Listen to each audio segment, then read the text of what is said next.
यह सफेद बालों वाला बूढ़ा आदमी कोई और नहीं बल्कि नारुतो है, उसके युग का 7वां होकागे। उस लड़ाई में जिसमें ओत्सुत्सुकी कबीले के देवता से सामना हुआ था, पूरा शिनोबी विश्व पूरी तरह नष्ट हो गया। मरने से पहले सस्के ने बेहोश नारुतो को एक सुरक्षित जगह पर पहुंचा दिया। जब नारुतो जागा तब तक शिनोबी विश्व पहले ही एक बंजर भूमि बन चुका था। नारुतो केवल घुटनों के बल बैठकर कड़वा रो सकता था, लगभग अपनी सारी आंखों के आंसू बहा चुका था। उसने दुश्मन से बदला लेने के बारे में भी सोचा था, लेकिन समय बीतने के साथ अब अपने बुजुर्ग वर्षों में वह पहले ही असहाय हो चुका था। नारुतो एक बार फिर अपने साथियों की कब्रों के सामने बैठा गहरे दुख में डूब गया। उसने आह भरी, काश वह समय को पीछे मोड़ सकता। उसने कसम खाई कि वह उस कबीले के बराबर ताकत हासिल करने के लिए कुछ भी करेगा। अपने साथियों के प्रति पछतावे और माफी से भरे दिल के साथ वृद्ध नारुतो ने हमेशा के लिए अपनी आंखें बंद कर ली, लेकिन उसकी आत्मा गायब नहीं हुई। इसके बजाय वह एक सफेद स्थान पर प्रकट हुआ जहां उसका रूप फिर से युवा था। उसके सामने एक विशाल सुनहरी चक्र तैर रहा था। नारुतो ने हैरानी और विस्मय से घूरा, सोचते हुए कि क्या यह स्वर्ग है। उसने सुनहरी चक्र की ओर हाथ बढ़ाया और अचानक चारों ओर तेज रोशनी फूट पड़ी। नारुतो ने पाया कि उसकी चेतना एक सुरंग से गुजर रही है। जब वह फिर जागा, उसने महसूस किया कि वह तेज गति से चल रहा है। पास के पेड़ पर रुककर हैरानी से देखा कि वह सफेद चोगा पहने था और उसके शरीर में फिर से जीवन था। नारुतो उलझन में पड़ गया। यह वह समय रेखा थी जब सस्के और इटाची अपनी अंतिम लड़ाई करने वाले थे। उनका मिशन था सस्के के ठिकाने का पता लगाना। नारुतो का दिल उत्साह से धड़क उठा। उसने कभी नहीं सोचा था कि उसका मजबूत विश्वास सचमुच उसकी आत्मा को 16 साल की उम्र में फिर से जन्म लेने देगा। उसी समय काकाशी पास आया, हैरान कि नारुतो अचानक क्यों रुक गया। अन्य कोनोहा निंजा भी उसके चारों ओर रुक गए। भविष्य में जो साथी मर चुके थे उन्हें देखकर नारुतो का दिल दुख से भर गया। उसने आंसुओं को रोककर शांत रहने का नाटक किया और कहा कि वह ठीक है। फिर उसने काकाशी से सवाल किए ताकि समय रेखा का सही बिंदु पक्का कर सके। दो बड़े घटनाक्रम होने वाले थे, इटाची और सस्के की अंतिम लड़ाई और जिराया का हिडन रेन विलेज में प्रवेश। समय कम था। नारुतो के पास टीम को समझाने का वक्त नहीं था, इसलिए उसने अस्थायी रूप से सस्के की खोज करने वाली टीम छोड़ने का निर्णय लिया। उसे पता था कि सस्के और इटाची की लड़ाई घातक नहीं होगी, लेकिन जिराया की स्थिति अलग थी। उसे अपने गुरु को बचाने के लिए रेन विलेज पहुंचना ही था। नारुतो की अचानक की गई कार्रवाई से काकाशी पूरी तरह उलझ गया। वह समझ नहीं पा रहा था कि नारुतो के लिए सस्के को ढूंढने से ज्यादा महत्वपूर्ण क्या हो सकता है। काकाशी ने शांतिपूर्वक कहा कि जब तक नारुतो के पास टीम छोड़ने का बहुत अच्छा कारण न हो, वह इसे अनुमति नहीं देगा। आखिरकार उस समय नाइन टेल्स का जिंचुरिकी होने के नाते नारुतो अकात्सुकी का मुख्य लक्ष्य था। उसे अकेले जाने देना बेहद खतरनाक था, लेकिन नारुतो ने पहले ही अंदाजा लगा लिया था कि सावधान काकाशी उसे इतनी आसानी से नहीं जाने देगा।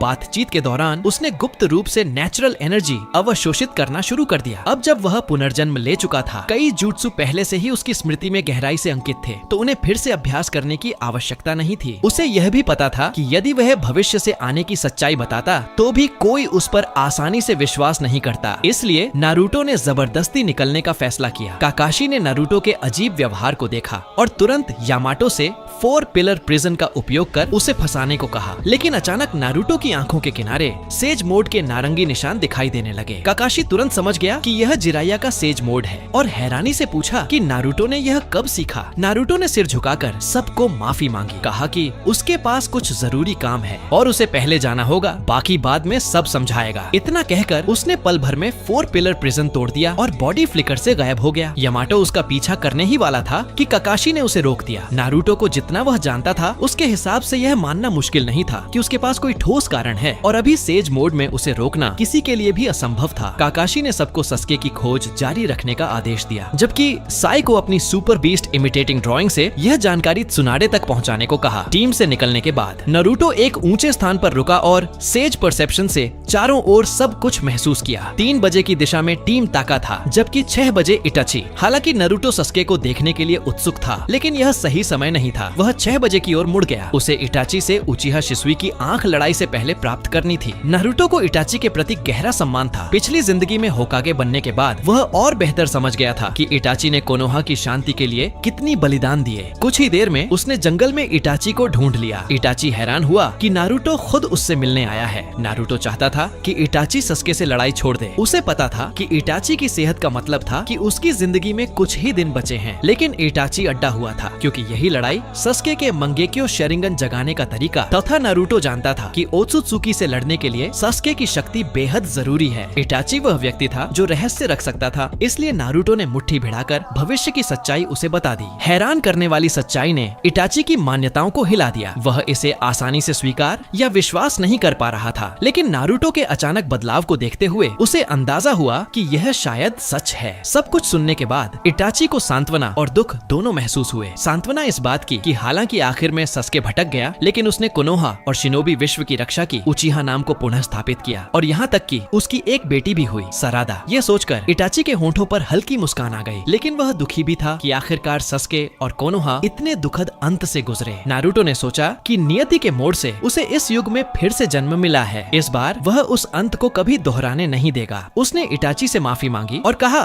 कि वह भाइयों की अंतिम लड़ाई रोकना नहीं चाहता। इटाची ने उसकी मंशा समझ ली। यह लड़ाई सस्के की वृद्धि में सबसे अहम मोड़ थी। भले ही नारुतो कोशिश करता, इटाची फिर भी इस लड़ाई पर अड्डा रहता। जैसा पिछली जिंदगी में हुआ था, उसने शिसुई की आंख नारुतो को सौंपी और भविष्य में सस्के को भी उसकी जिम्मेदारी दी। फिर वह अकेला उचिहा हाइडआउट लौट गया ताकि लड़ाई का इंतजार कर सके। हालांकि नारुतो अनिच्छुक था, लेकिन अब उसकी सबसे बड़ी प्राथमिकता अपने गुरु जिराया को बचाना थी। उसने शिसुई की आंख वाली कौवा एक स्क्रॉल में सील की और हिडन रेन विलेज की ओर दौड़ पड़ा। कुछ घंटों बाद जिराया और पेन की लड़ाई चरम पर पहुंची। पर्याप्त जानकारी न होने के कारण जिराया अचानक जुरान पाथ से घिर गया और उसका एक हाथ खो बैठा। पेन ने आकाश और पानी दोनों से जिराया पर हमला किया। उसे खत्म करने ही वाला था। निर्णायक क्षण पर नारुतो अचानक आ गया और रासेंगान से उस जुरान पाथ को नष्ट कर दिया। जिराया और फुकासाकु उसकी परछाई देखकर हैरान रह गए, सोचते हुए कि मानो मिनाटो लौट आया हो। टेंडो चकित रह गया कि जिराया को मदद मिल गई है। उसने पलटवार करने की कोशिश की, लेकिन तब तक नारुतो का रसन शुरिकेन उसकी ओर उड़ चुका था। घूमते हुए घने चक्र को देखकर टेंडो ने इसे हल्के में लेने की हिम्मत नहीं की और शिनरा टेंसी से उसे रोकने की कोशिश की। इस मौके का फायदा उठाकर नारुतो ने जिराया को सुरक्षित जगह पर पहुंचा दिया। जिराया ने हैरानी से नारुतो का नाम पुकारा, पूछा कि वह यहाँ क्यों आया है और उसे भाग जाने को कहा, क्योंकि पेन ऐसा नहीं था जिससे नारुतो अकेले निपट सके। इस समय नारुतो की आंखों से आंसू रुक ही नहीं रहे थे। इस बार वह आखिरकार सही समय पर पहुंच गया था। उसने मुड़कर आत्मविश्वास से मुस्कुराते हुए कहा, चिंता मत करो मास्टर, बाकी मुझ पर छोड़ दो। सब्सक्राइब टू चैनल पार्ट 2 के लिए कमेंट करो।